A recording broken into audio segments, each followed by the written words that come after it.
likes of the Egyptians and other modern civilizations that were there around the time. So around about 3000 BC, the Indus Valley had the Indus people that lived there.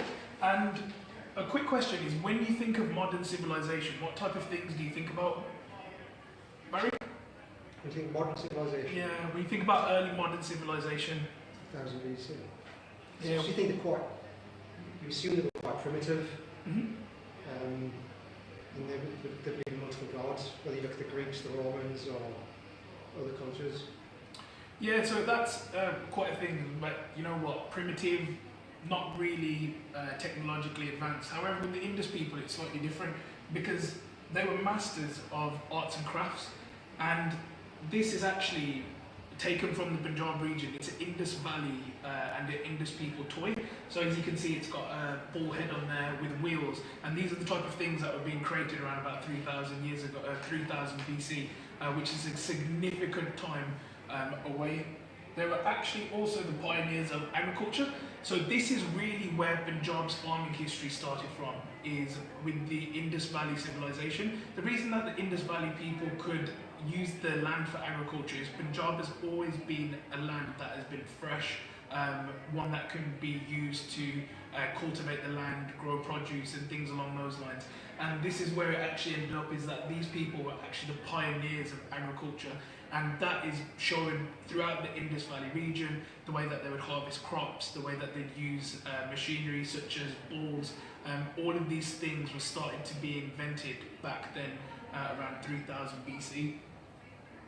They also had deep spiritual practices as well, and one of the spiritual practices that they had was they would, as Barry said, worship multiple gods. However, the belief is that this was starting the roots of what we would class now as modern day Hinduism, and that these people were the people that started the practice and these religious practices that would start happening. So that sort of covers the Indus Valley people, the first people that were in Punjab. But what happened was around about 1000 BC, the Aryans invaded the Punjab region. So when you think of Aryan, what sort of things come to mind?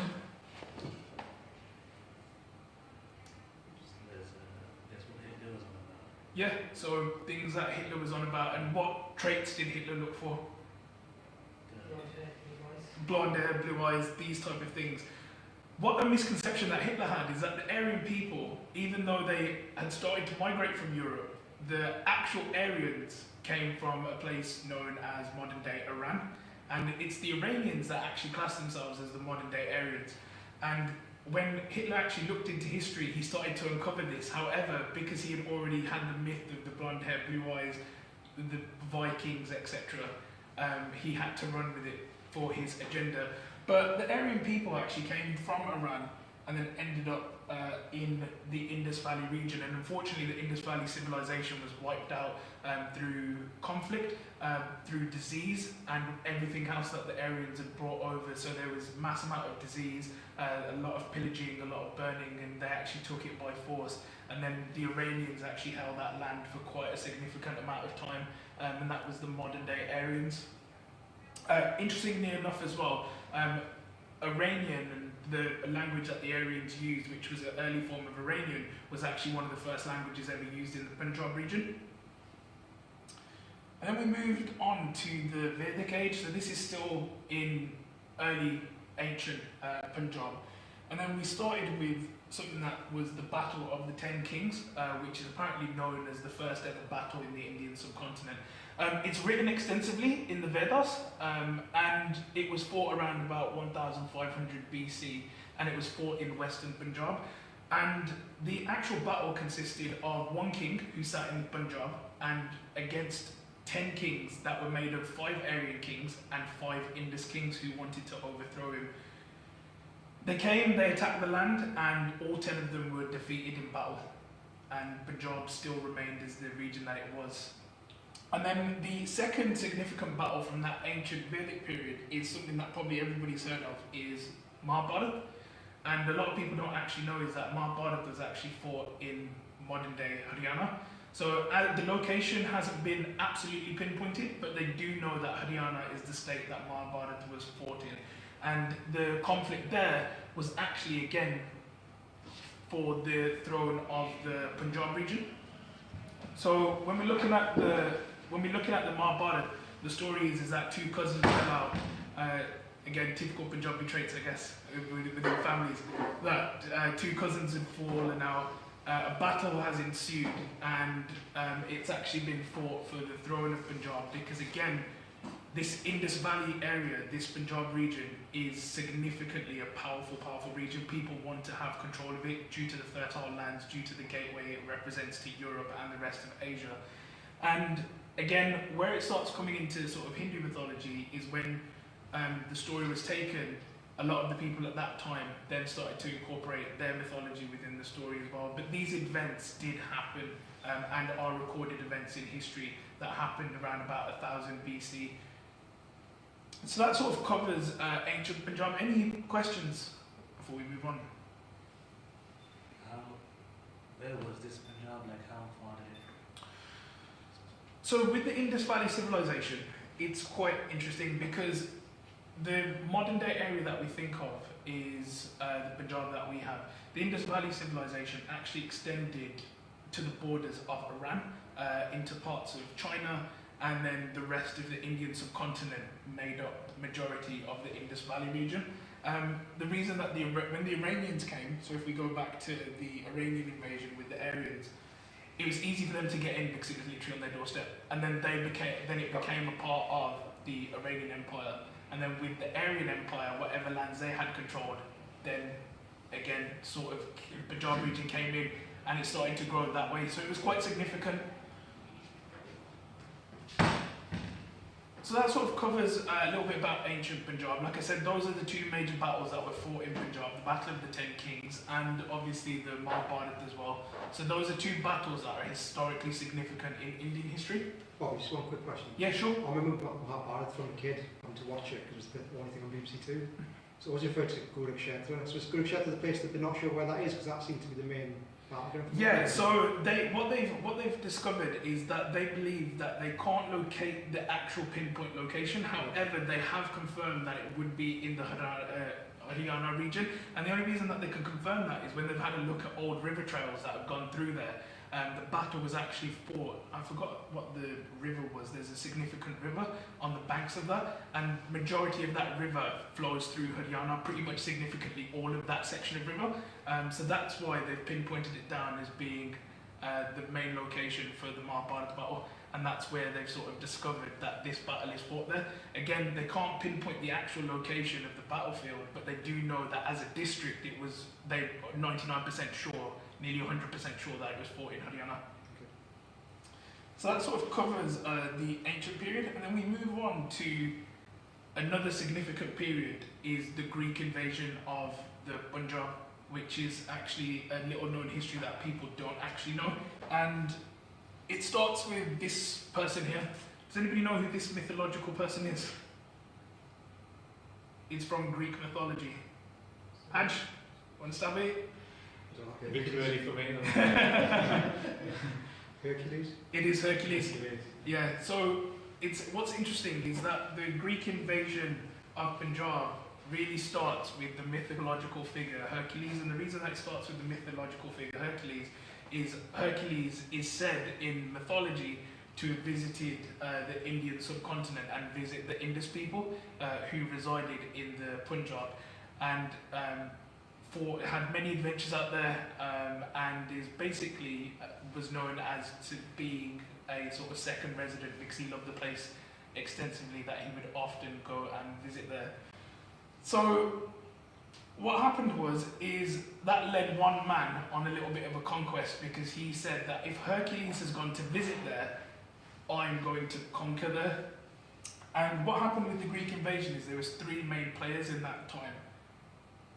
One was Maharaja Porus, who was one of the first kings of the Punjab, and so Raja Porus was actually in control of the whole of the Punjab area, the Indus Valley area at the time. And then his nemesis, which is Alexander the Great.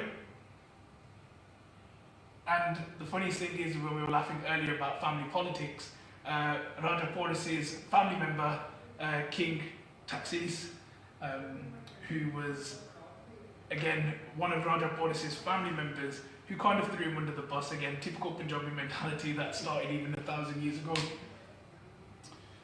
So what happened is that there was a battle, and that's the Battle of Hydaspes, and basically it was fought against the River Jhelum in around about 326 BC.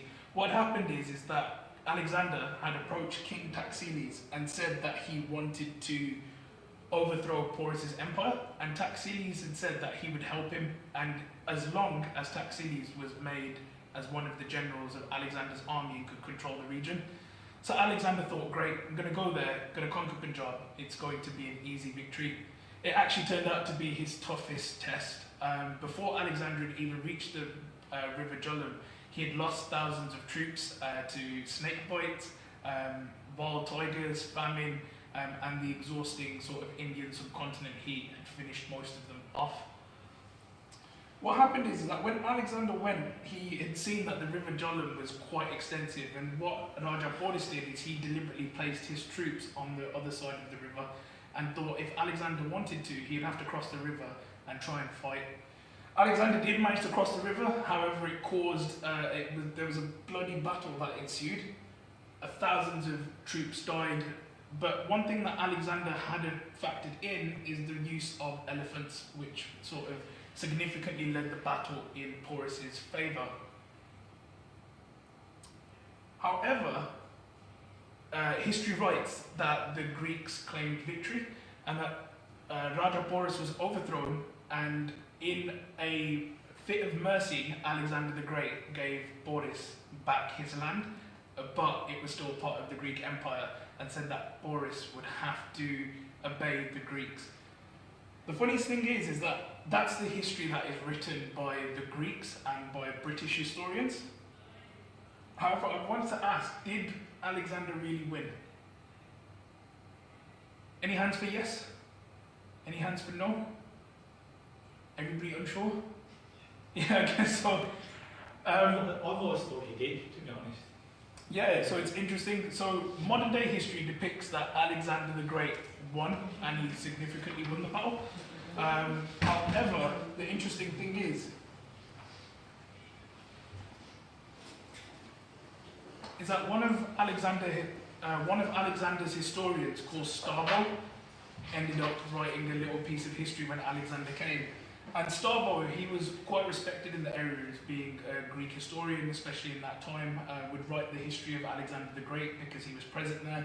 And what he said is, generally speaking, the men who have written on the affairs of the Indus were a set of liars. Of this we became more convinced while writing the history of Alexander.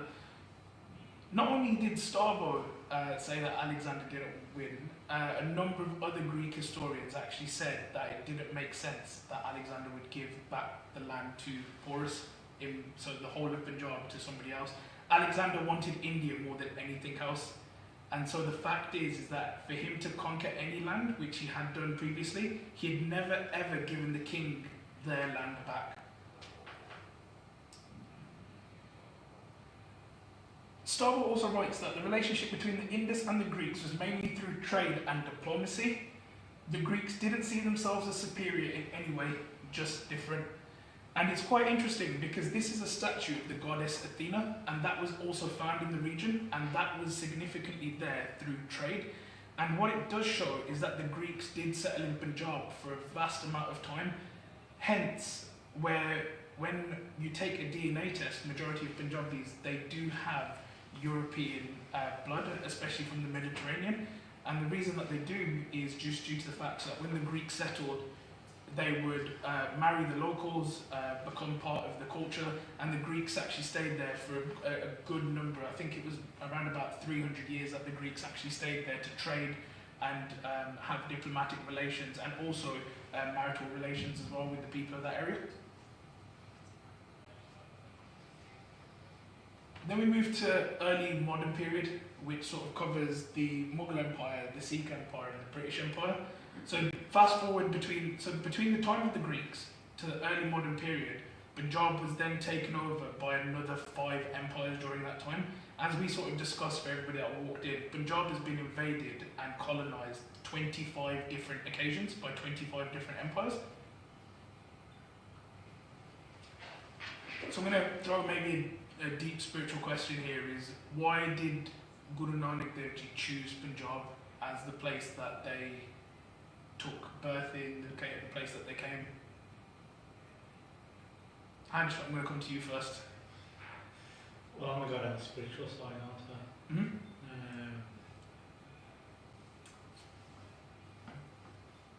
Well, we were speaking about cultural and what was going on, so it's clearly a hotspot. Yeah, definitely. So there was definitely a hotspot there. There was definitely things that were happening in that region. Yeah. Any other ideas of why Guru Nanak would choose that area? Agriculture, would it have anything to do with the land being fertile? Yeah, definitely. So the part that we mentioned earlier is that the first people in the Punjab region were the Indus people, and they ruled Punjab for the time for around about 3000 BC up until 1000 BC before the Aryans took over. But the land was fertile. That is probably another case that they decided to settle in there. From what I understand, there's two significant things that Guru Nanak Dev Ji and Akal Purakh saw with the land of Punjab. First of all is the list of warriors that you can see. Punjab had a long, extensive list of fighting invaders and standing up for the truth. Even with Raja Porus, he was actually known to be quite a good king for the people, and the people didn't want to be under Alexander's control. The same as with the Battle of the Ten Kings. The people actually didn't want other foreign invaders to come in and take that land. And that would be the warrior side. The other side is the spiritual practice that we talked about. The Indus people were actually quite spiritually devoted, even though they prayed to many gods. There were spiritual practices at the time which showed that these people could be a spiritual people and fight for the truth at some point. So when we look at the Mughal Empire, we have to probably start with the arrival of Babur in 1526. So when Babur arrived, this was the first of the Mughal invaders to have come to this point. Like I said, we had the Iranians, but they didn't class themselves as Mughal, they classed themselves as Aryans. And when Babur arrived, he actually brought with him quite an extensive reign of terror that was seen throughout the whole of the Mughal Empire. One of the things being is this was quite a famous torture method for the Mughals. They would use an elephant to crush the heads of anybody that opposed them. And it was quite a barbaric practices, and obviously when you look at Sikh history as well, there's a number of different executions that have come through which are barbaric against not only the Sikh people but every people that were there at the time. Babur then found himself in a slightly weird situation because he thought that he would be unopposed in the Punjab. Until he came across Guru Nanak Dev Ji, who was actually the first person to stand up to Babur and actually referred to Babur as a dog and said to him that you will not have success here for the long run. And there's actually quick stories that which is told through some history, and Gyani Sher Singh actually shared it. And he said that when Guru Nanak Dev Ji was in prison, Bhai Mardana was playing the Rawab and Guru Nanak Dev Ji was doing Kirtan. And Babur realised that he may have made a mistake to imprison the Guru, because he realised that somebody that's singing such sweet Gurbani could not really be a threat. It must be quite a spiritual person. So Babur thought, I'm going to let Guru Nanak Dev Ji out of prison, however I'm going to ask him for something. And what happened was that he went up and he said, Maharaj, I'm going to let you out of prison. He said, I believe that you might be a holy person. However, he said, I want you to give me a Raj of the whole of this land. And Guru Nanak Dev Ji looked at him and he said, why do you not talk to your prophet instead and ask them? And Babur said, he said, well, Muhammad isn't around anymore, otherwise I would have asked him, but you know, the prophet had gone a long time ago. And Maharaj said that actually, if you shut your eyes, I can take you to see him. And he said, so sit, close your eyes, and like that, Maharaj gave darshan of the Prophet Muhammad to Babur. And when Babur was actually sitting there, he asked, he said, Guru Nanak has sent me, can you give me the control of the entirety of the Indian subcontinent? And Muhammad looked at him and he said, I can't. He said, why don't you ask them instead? And Babur laughed and he said that Guru Nanak has sent me to you. And he said, the reason he sent me to you is because he doesn't want to break your faith in Islam. He said, however, I can't grant you this wish. He said, only Guru Nanak Dev Ji can. When Babur came out of his trance-like state, he saw Guru Nanak Dev Ji and he said that you basically sent me in a loop to come back to you. And Guru Nanak Dev Ji explained that actually I didn't want you to lose your faith and I wanted you to speak to your Prophet first. However, he said, I will grant you the Raj of this land. He said, but just be warned that one day my Khalsa will rule this kingdom for thousands of years. That's still yet to happen. But he said that your Raj will only last a short amount of time. He said, but one day the Khalsa Raj will last for thousands of years in the future. And that's where the stories come on of Guru Nanak Dev Ji talking about the Raj and how the Khalsa won't only rule the Punjab region, but will actually rule the entire world. When we get to this point, the relationship between the Mughal emperors and the Sikhs had been quite cordial, I'd say, up until maybe Guru Arjan Dev Ji's time. And Jahangir decided that actually he was going to change the relationships that some of the Gurus had made with the Mughals. I think a common misconception is that the Sikhs hated all the Mughals. In a lot of relations, they actually had cordial relations with the Mughals that were ruling at the time. However, what Jahangir decided to do is he said in a letter that he wrote, and this is referring to Sri Guru Arjan Dev Ji, he wrote, many times it occurred to me to put a stop to this vain affair or to bring him into the assembly of the people of Islam. And that eventually led to the Shahidi of Guru Arjan Dev Ji in 1606. And this is quite a significant part of Punjabi history because this is where things start to turn in the Punjab region. Because what Guru Har Gobind Sahib did after the Shahidi of Guru Arjan Dev Ji is he decided that he would raise the sword. So the message of Guru Nanak Dev Ji had sort of transcended and come to Guru Har Gobind Sahib. A lot of people think that Guru Nanak Dev Ji was a pacifist and that he didn't really do anything or didn't partake in any battles. But once a group of Pandits had actually come to Guru Nanak Dev Ji and they said to him, they said, you say you're a warrior, but you don't wear any weaponry. And Guru Nanak Dev Ji said, well, Naam is my weapon, the message of Gurbani is my weapon. And they said, that's absolutely fine, but they said, in order to be a warrior, you still need to carry a weapon. And when Guru Nanak Dev Ji pulled back a side of his robe, Guru Nanak Dev Ji is known to have had a Siddhi Sahib, a 3-foot Gurban. And some of Guru Nanak's weapons can be found at the Patna Sahib Museum in Patna, and you can actually see the weapons that Guru Nanak Dev Ji would carry on their travels. So what Guru Har Gobind Sahib did is he took that message and literally started to militarize the Sikhs and the Khalsa at the time. What are the two swords known as that Guru Har Gobind Sahib had? Miri and Piri. Miri Piri. Anybody know what they mean? Temporal and spiritual. Temporal and spiritual. So one is spiritual, but another translation that can be seen for the temporal power is sovereign power as well. And this is where the Sikhs' identity of having a sovereign nation started to seep in from the time of Guru Har Gobind Sahib, because Guru Har Gobind Sahib started to set the Sikhs up to be a sovereign people. The fact is that you couldn't wear the star if you weren't a Mughal or practicing Islam. Maharaj said that actually I will wear 2 dastars and call it a damalla. You couldn't wear a sword unless you were practicing in the faith of Islam. Maharaj said actually I'm going to wear 2. You couldn't ride horses. Maharaj said that my Khalsa will ride 2 horses, and you see pictures of that all the time, the Ham Singhs riding on 2 horses. And so this is where the struggle started to take place between the Mughals and the Sikhs, and this is literally what started the downfall of the Mughal Empire and the reason that they were ruling Punjab. What happened in 1658 is there was the rise of Aurangzeb, who a lot of people don't actually know is one of the most evil human beings probably to have ever come across in history. He imprisoned his father, who was Shah Jahan, and imprisoned him to the fact where he basically starved him to death in his prison. And then his father's last rites was to be buried at Taj Mahal, which he did. Another thing that he did was he killed one of his brothers. He gutted a cow and put them in the cow and stitched the cow up and made him suffocate inside of the cow. Any time that a shadow would touch Aurangzeb at any point when walking, he would not only have that person executed, he would have the entire family executed, because what he felt that his shadow was even that pure that he would not have anybody as low as him even touch his shadow.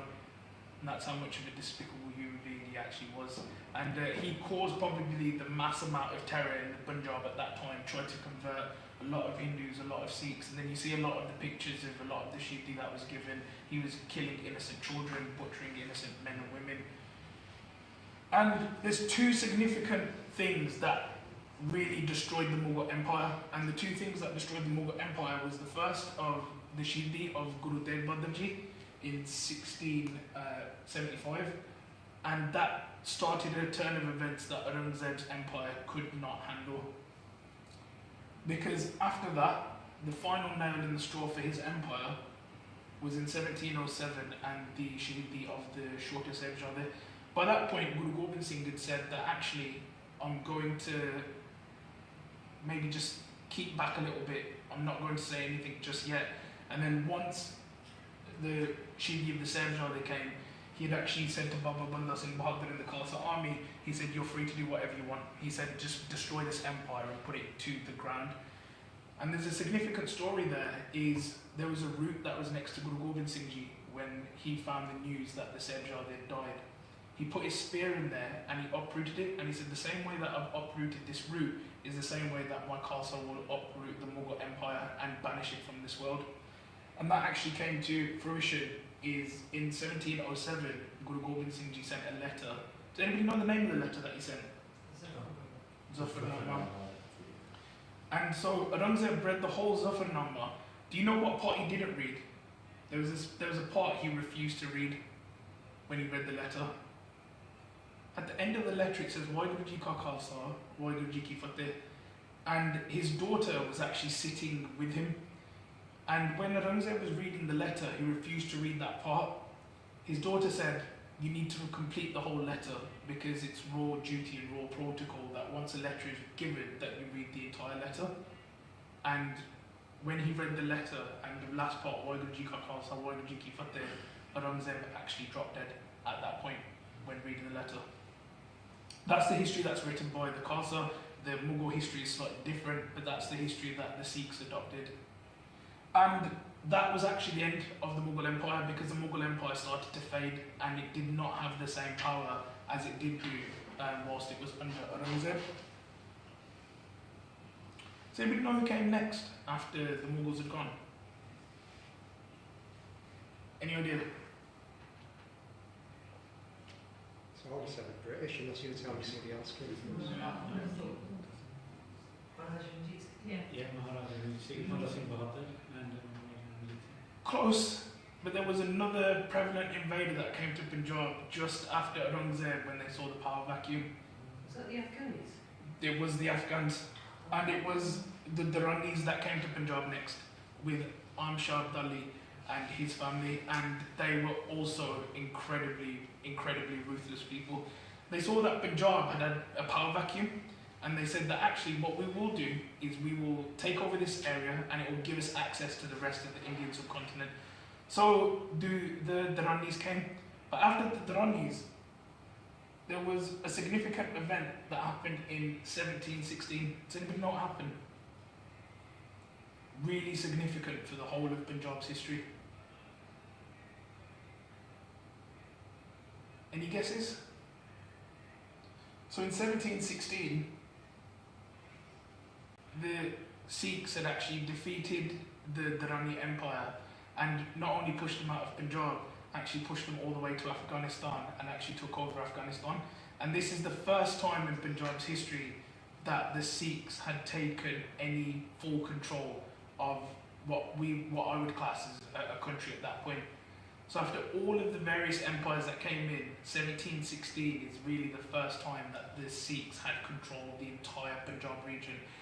And that set a series of events under the sort of Sikh sovereignty movement. So between 1716 to 1738, it was relatively peaceful. The Sikhs had started carving out sections. A lot of the missiles had started coming up and they'd started taking control of the different areas of Punjab. However, between 1738 and 1740, which is the Sikh missile period, this is the period that the missiles actually fought each other for control of different areas of Punjab. What's a controversial statement is under the Sikh Missile period is probably Sikhi's golden age, because under this period, this is the period that Punjab was at its absolute largest.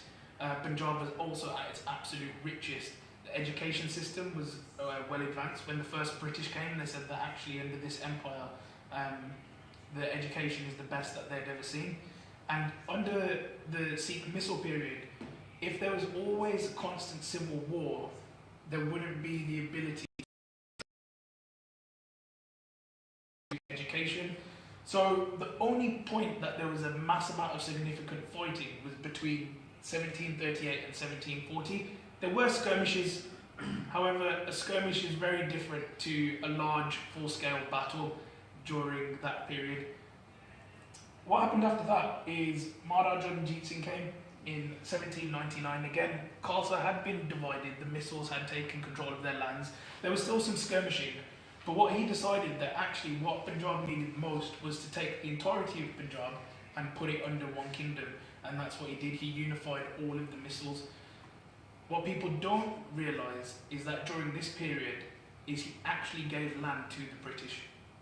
The British had taken over the rest of the Indian subcontinent, and what started to happen is he said that they would have buffer land where the British nor the Sikhs could occupy that land, so it would be used as sort of a safe haven if people wanted to travel through that period. So under the Missile period was probably when Punjab was at its largest under any type of Sikh empire. What happened in Punjab was the British had some cordial relations with Maharaja Ranjit Singh. Maharaja Ranjit Singh had some cordial relations with the British. He would often seek their counsel. There was gifts that were exchanged. However, there was a part of the Sikh empire that was significantly unhappy, and that was the Akalis. And that sort of came to a head is when one day Maharaja Ranjit Singh brought a British person in to see Akali Baba Fulla Singh, and Akali Baba Fulla Singh turned around and he said that if you bring the Gora in here, I will chop his head off. He said that we do not have relations with them. He said that the British will destroy this empire and they will plunder it and they will betray you at some point. And Maharaja Ranjit Singh told the British traveller, he said that the Akali does not want to meet you. And what Akali Baba Fulla Singh Ji said actually came true. The British did in many regards backstab Maharaja Ranjit Singh, started to take his empire slowly from under his eyes, and all of the things that Akali Baba Fulla Singh Ji said started to happen and significantly happened. And then what we see is that under the Second Anglo-Sikh War in 1849, that both Maharaja Ranjit Singh had passed and Akali Baba Fulla Singh Ji became Shaheed, and that was actually the fall of the Sikh Empire during that time, because there was nobody that could rise up to that occasion and try and take on the British. That battle actually lasted for an entire year. There was fighting that took place for an entire year, and eventually, unfortunately, the British had invaded, and that started the cycle of the British taking all of this area, which is the Punjab during Maharaja Ranjit Singh's reign. So a lot of it parts of Afghanistan, travelling up to parts of China, the bottom areas as well, a lot of different places. When you actually look at the map, you can actually start having a look at all of the places that would fall under the Punjab region, and it's actually quite extensive. So not the Punjab that we know of today. Sorry, can I just ask a question? Yeah, sure. That map of Punjab there, how much does it differ from the very early years that you were talking about earlier, like during the times of the Greeks and during the Indus people? Significantly. So Punjab was actually larger during that period, and the largest it was under the Sikh Empire was during the Sikh Missals. This map, however, was drawn by the British, and the British, to defame the Sikhs in their campaign, had actually started to make Punjab's territory look much smaller. When you actually have a look at this map is also slightly factually incorrect, because a large part of here, which when you go into parts of Afghanistan, were conquered by the Sikhs. The misconception is that they were given the land back. They weren't. Afghanistan was part of the Sikh Empire at that stage. However, the Indus Valley region, when you look at it, would incorporate the top part of these lands, majority of these here, and this significant portion here where this line is. And under that period, under the Indus period, Punjab actually had 7 rivers and not 5. It became the land of the 5 rivers. However, it was known beforehand as the land of the 7 rivers. So if you have a look at Punjab now, I think there's probably significantly 3 rivers that run there. So Punjab now doesn't actually even have 5 rivers because majority of the water got diverted. But during the Indus period, 7 rivers ran through there. So when you have a look at the river lines that run through the Punjab map, you can actually start figuring out how big Punjab used to be. So when the British came between 1858 and 1947, they took over the entirety of Punjab. They'd sort of taken it, made it one of their own. However, during that period, they knew the Sikhs had a lot of bravery, and there was a lot of recruitment during that time for Sikhs to fight in the British Armed Forces in World War I and World War II. Again, a lot of this wasn't voluntary. A lot of this was forced upon those people, because when the British took over any warrior nation, whether that be the Gurkhas or had enslaved a warrior race, they would bring them into the British Armed Forces, and the Sikhs actually didn't have much choice but to fight, which I would say are probably the most 2 justifiable wars in the 20th century, being World War I, being World War II. And that's where the migration of Punjabis started to happen in so many different areas of the world, in places such as Africa, all over Europe, in Britain. This is where the diaspora started to be created from World War I and II, and the influx of Punjabi migrants happened to other parts of the world. British committed many atrocities in the Punjab, one of them obviously being Jallianwala Bagh, which General Dyer did, and that also caused the British Empire, it was kind of the last straw in their empire, because again, Sikhs being the majority, Punjabis gave the majority of sacrifices to free India from the British clutch, more than any other people, especially the Sikhs. What happened during the British period is that a lot of things were taken from India and sold in Britain, kept in British auction houses. This is actually the quiver of Maharaja Ranjit Singh, which sold in auction around about a couple of years ago, and it sold for a significant amount. It actually sold for a 6-figure amount, I believe, when I was having a look at the auction catalogue. However, it's been acquired by somebody called Devinder Singh Toor, who lives in London. He has the Toor collection, so his mission is actually to start regaining a lot of Sikh history and taking it. And I've actually got 2 things that I have in my collection from just the British coming to India and taking a lot of things, and these were actually acquired in Mayfair, London. One is a Sikh Empire rupee, which was commissioned in Amritsar during the Sikh Empire by Maharaja Ranjit Singh, and that was brought over to England by a significantly well-known family called the Baldwins. And the second thing that I acquired from there is this coin, which was issued in 1695 by Aurangzeb in Sirhind, so the same place that the Sahibzade were made Shaheed, and this coin is actually just a few years younger than Vaisakhi. So a lot of those things have come from India, come from Punjab, and actually been sold here.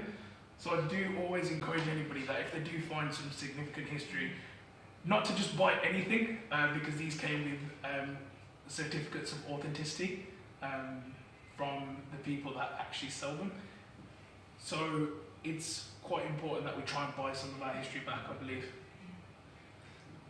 And then the 28th of February 1948 is when the British left, and the British actually left, and they actually said that, you know what, we're returning home, and India, well, at that point it was still not known as India. They had just labelled it as India as a region, but they said that we're leaving the Indian subcontinent and going back home. What happened then is sort of the present day, when we start thinking about what. And I just wanted to ask, how many times, does anybody know how many times Punjab was split after the British came? 3. 3. Yeah, I was thinking 3. Yeah, so it was split 3 times. Once is when the British came, and in 1947 they actually, and that's referring back to the map that we had earlier on, is this part, which is West Punjab, was given and it became Pakistan in 1947. The interesting thing is that during this period is the Sikhs were actually offered their own homeland, and somebody called Master Tara Singh, who's one of the people there, decided that actually they would stay as a part of this new nation which was coming, which was called India. So what happened is after 1947, Punjab ended up just being this here. However, in 1958, Himachal Pradesh was annexed, and then significantly after that, in 1966, Haryana was then annexed from Punjab, and now we are just left with what we class as East Punjab, which is just this area. So,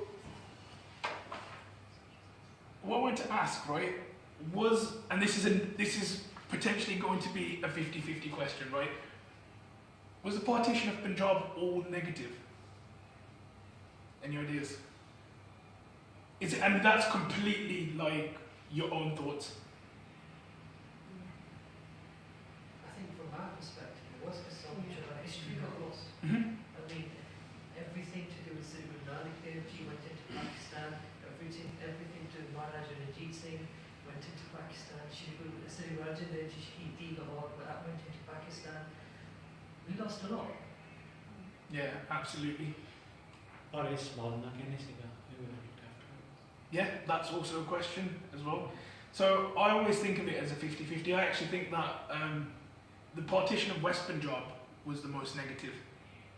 That is something that probably caused us the most amount of grief.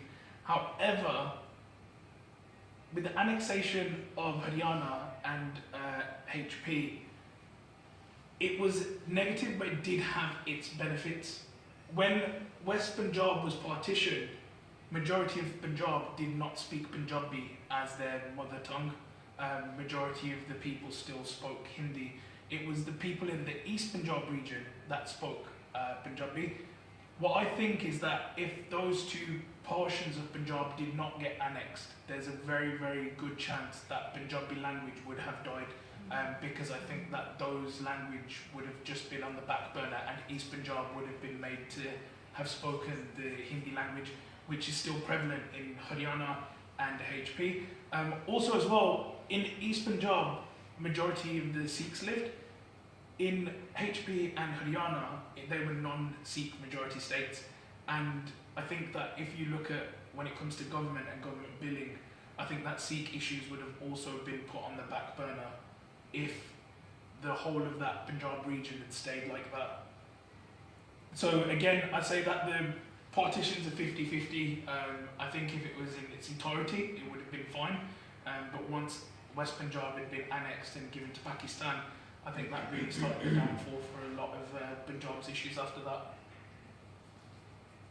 So what happened is that we have another significant part of Punjab's history, which is in the 1980s, the Anandpur Resolution came out, and Sikhs were made and promised, and it wasn't Sikhs, it was all Punjabis, had rights in Punjab. One of them was to be a sovereign nation within a sovereign nation, to have its own government, its own currency, its own passport, and its own language.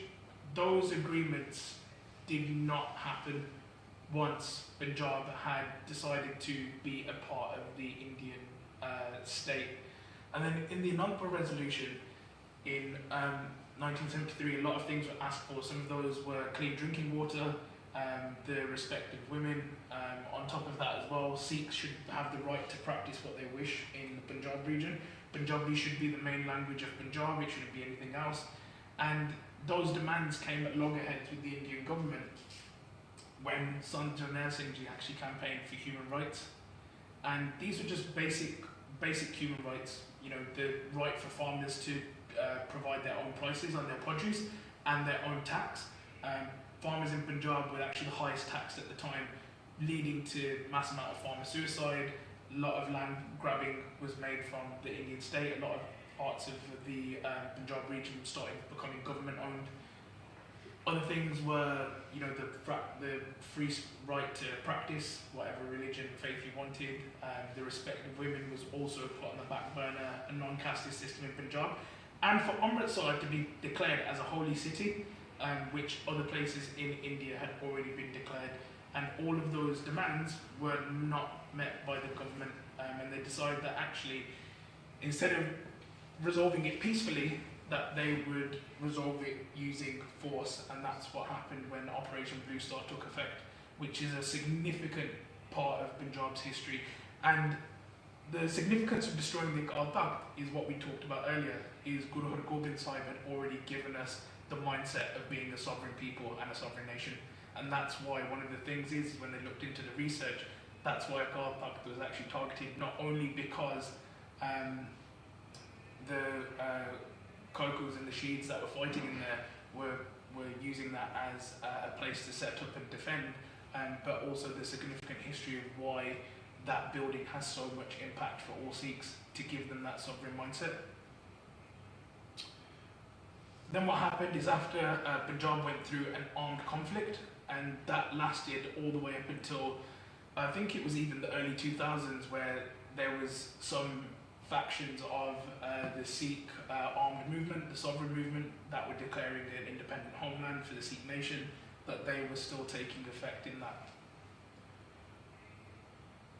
I think Punjab as well hasn't really recovered from a lot of the past issues that's happened. It's been a land that's been constantly under threat, constantly under struggle, and we have been a people that have been constantly oppressed. And I think it's come to present day with the Kisan protest that happened in 2020.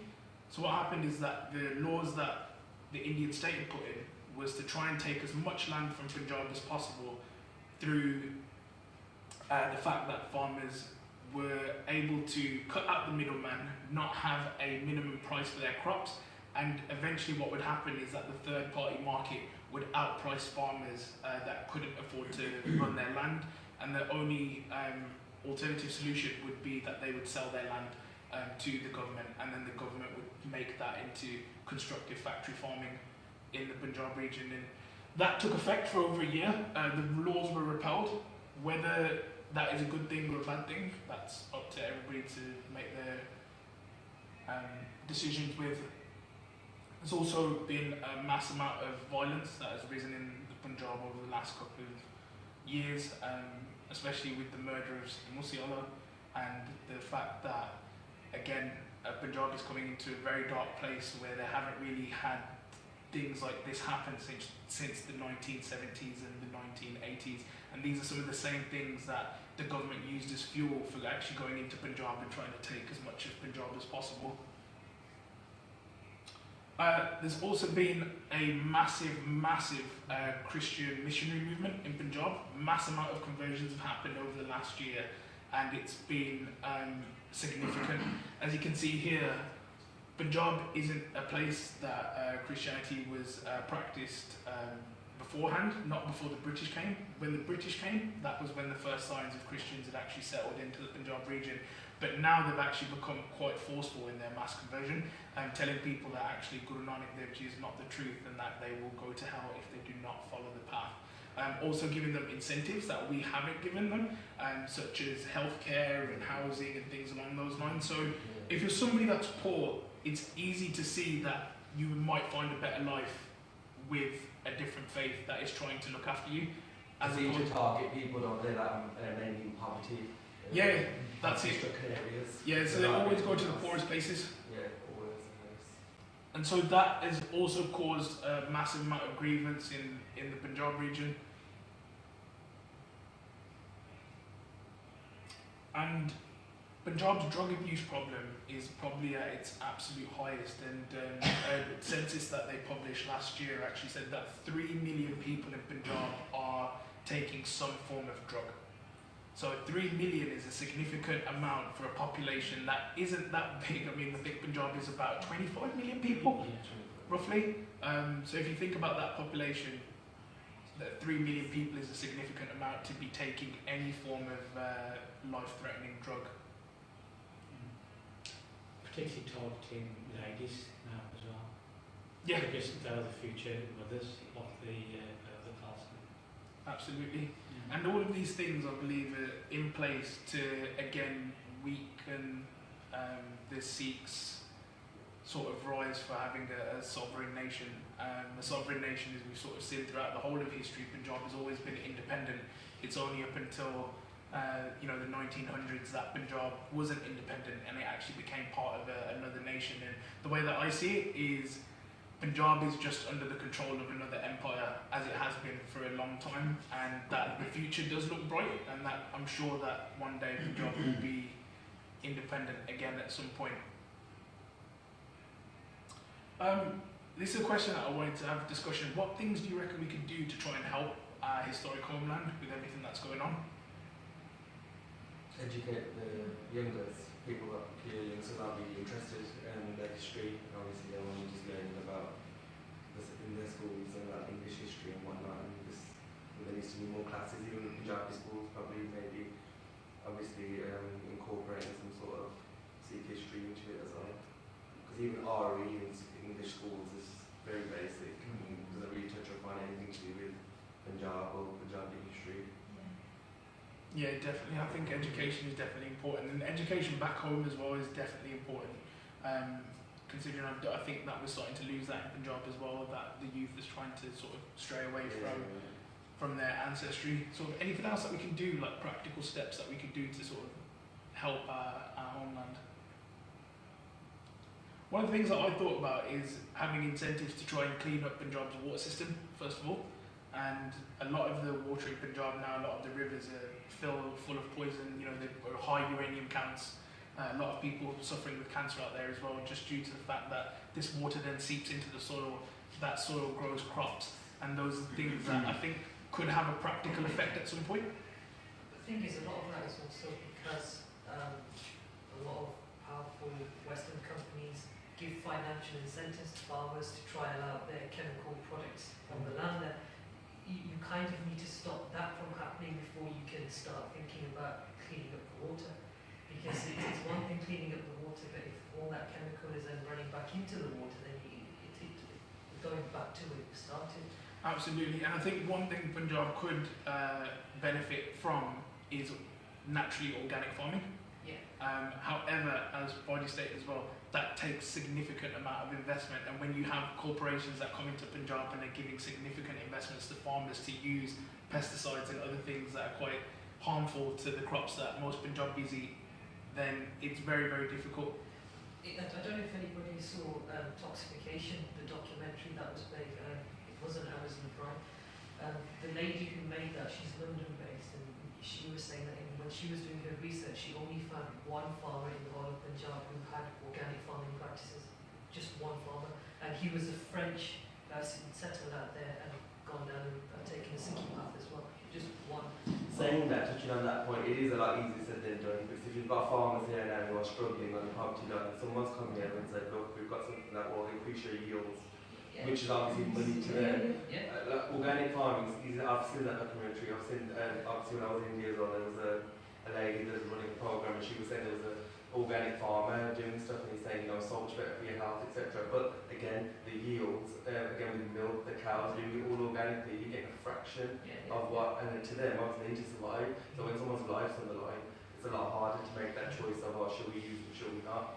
It'd be great, of course, to use organic for everybody, but I mean, that would be the way to go forward. But when it comes to like people's livelihood, they're going to choose to feed their family on their own. But again, you need to educate them, so.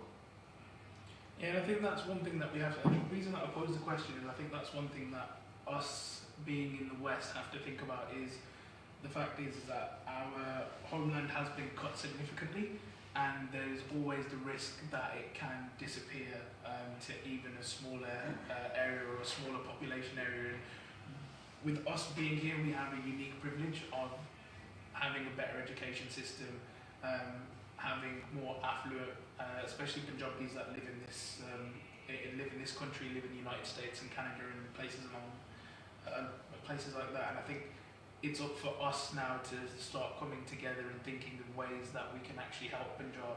There's been enough of, this is what Punjab means to us, but it's time to start giving back to Punjab and making sure that our motherland is historically intact.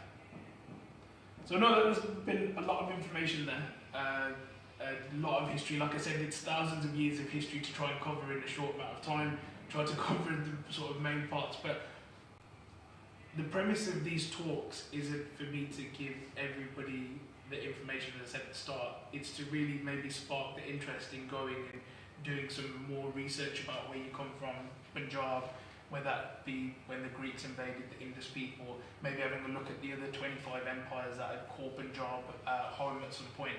And I just want to thank everybody again for sort of coming and being a part of the talk. Like I said, it was the request of the summit that said that they wanted the history of Punjab. I'm grateful that they decided to choose me, but I'm sure I've made definitely a lot of mistakes, so I apologise for that. I just wanted to, before I end off, is there any questions that anybody had on anything that we sort of covered today? Not a question, I just want to say thanks. I think on behalf of everybody, what you've done today. Most definitely. What I'd like to see, because I think this is really, really good stuff, so we've got the YouTube videos, so we can start sharing on your tagged in. I'd love it if you could do like even monthly sessions where you focus on specific periods. So I think it's been fantastic to have the whole broad, because there's things you touched on, particularly the Indus and the Greeks, so I wouldn't have. So I would have sort of come in sort of like 15th century, and I'd see a lot of value in you now targeting some of the specific time zones you mentioned. Yeah, absolutely. So thank you, Barry. Appreciate that. And that was actually the last question that I was going to ask everybody is there a significant time period that anybody would like to see us cover maybe in the next month's session? Is that we would like to start doing these monthly. We've had a great turnout today, so thank you everybody that has taken time out to come and learn. And like I said, this topic itself was done in a forum that we had, wasn't it, just Raj, where the topic is that we wanted to learn about the history of Punjab, and so went away, had a look at the history, tried to sort of compile thousands of years into history into a little period. But is there a significant time period that somebody would be really interested in learning, and then we could start maybe focusing on that in the next session? I think bear with me my voice, but like looking at the influence that the British had, because I think we're so like channeled to say, oh, you know, we're proud British Sikhs, yet we don't realise that the British are the ones that changed the majority of our history. So that even when we look at the partition, Punjab was put in the middle because we've got no means to get anything, so there would never be a homeland in that small area, because we're always going to be easily invaded by Pakistan or any other country that borders. We don't have any streams, any channels to import, and I think that's important. I think we want to see where our history really changed. Why did our Barney get changed? Why is that our Shura? Why is that a Das change? Style of what we do, how we act. Because I think nowadays, a lot of, especially in the UK, not necessarily like Canada and America, but I think Sikhs here, we pride ourselves on we're British, you know, we integrate. But again, when we look at the World War, we didn't have a choice. And then when we did have a choice, they said actually, the Stani Pals had the Ani Varzaka. So I think reverting back to actually, yeah, we've done enough to be here. So, but what changed really? Like, where did it change? Awesome. Yeah, definitely. Any other topics? I think, you know, the way you've set it out was good. You've laid it out well, and it was quite sort of flowed. And I think maybe even starting from the start, that could be just sort of a syllabus for it, in that you start from the beginning, to teach about where it really originated from, and each one of those could be expanded. I mean, you could do sort of loads of sessions on all of it, but I mean, this session was pretty good. Like you say, it was light touch, but it went into some significant and important sort of points. And each one of those periods, even if you started from the ancient, even that could be broken down into a lot, or you could, keep it sort of light, but and then have sessions shooting off from there if people wanted to find it. But yeah, it was very good. I think it flowed. It wasn't sort of sticking, or it wasn't much, not interesting. It was. I learned quite a bit. Thank you. I think you've I was going to say that Maharaja and Jin's time, that sort of period, really similar as well, that kind of period would be really interesting. But as I say, whichever period you choose to choose, so you can go through depth. It's just it's limitless, really. Yeah, definitely. I think another one, Bobby, I think it's important just to, your question, what we can do today. I think there's lots of other things we can do today if we link it back to history. So how Sikhi's been enlightened, how the Udas, as we know how the influences we have today, because those influences are continuous, and then they're often from in-house, from other Sikhs, which we may not realise. So I think it's about how to keep that discipline and to avoid us going down in history and, well, this is what was going on in England while we were trying to get history lessons on this, which is really good. But what, you know, to keep us in discipline and why it's important to keep that and not to water it down.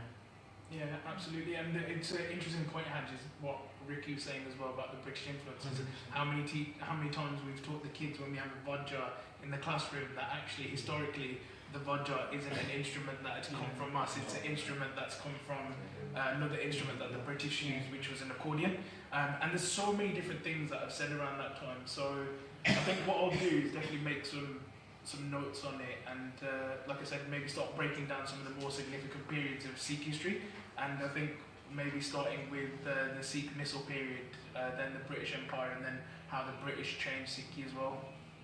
So, Mary, I think that's a wrap. So again, like, thank you all for coming, and like I said, look forward to seeing you all in maybe next month at some point.